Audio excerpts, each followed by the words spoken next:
Cette vidéo a pour but de montrer que le plan incliné est une machine simple.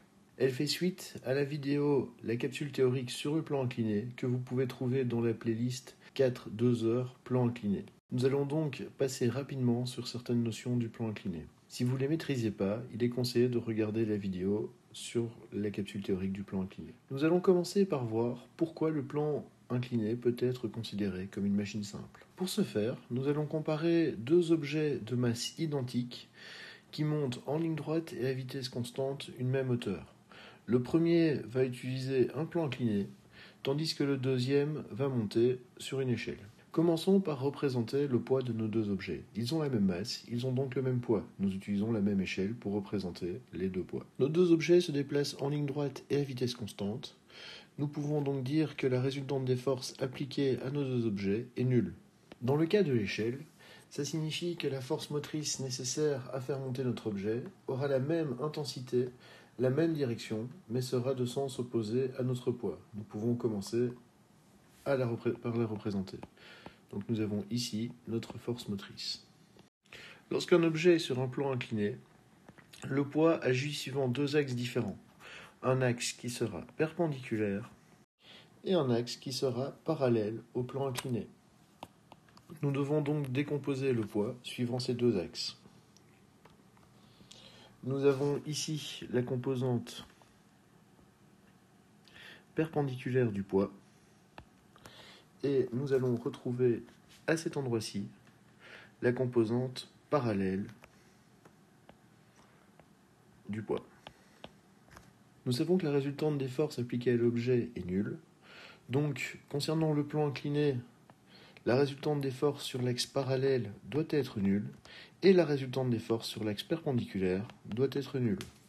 Ça signifie que la composante perpendiculaire du poids va être annulée par une force qui va être notre force normale, tandis que la composante parallèle du poids est annulée par la force motrice. Comme nous avons travaillé à l'échelle, nous constatons bien que la taille du vecteur force motrice sur le plan incliné est bien plus petit que la taille du vecteur force motrice sur notre échelle.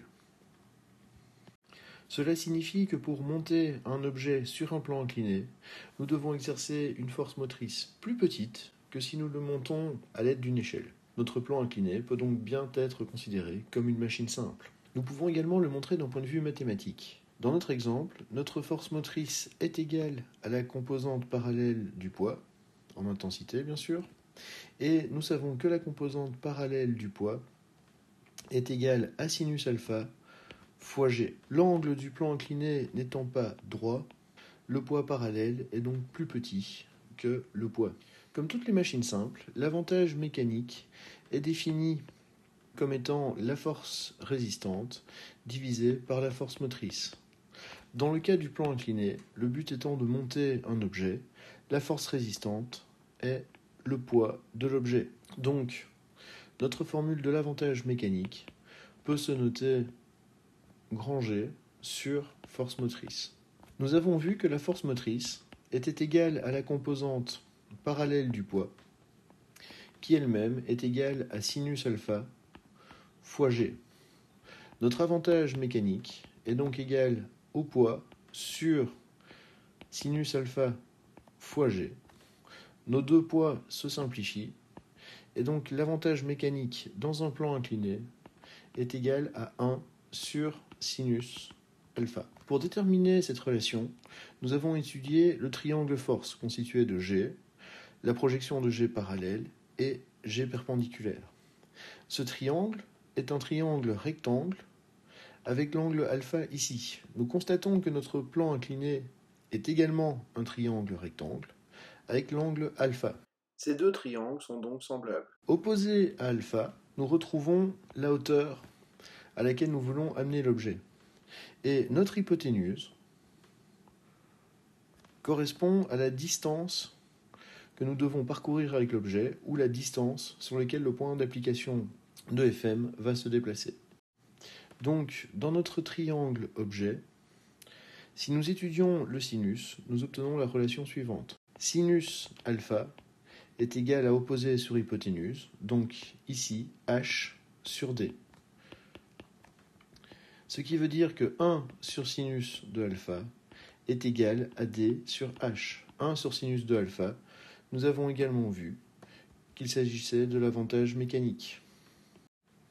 L'avantage mécanique dans un plan incliné sans force de frottement peut donc être défini comme étant Fr sur Fm, soit le poids sur la composante parallèle du poids, qui est également égal à la distance parcourue par l'objet, donc l'hypoténuse de notre plan, divisé par la hauteur gagnée par l'objet.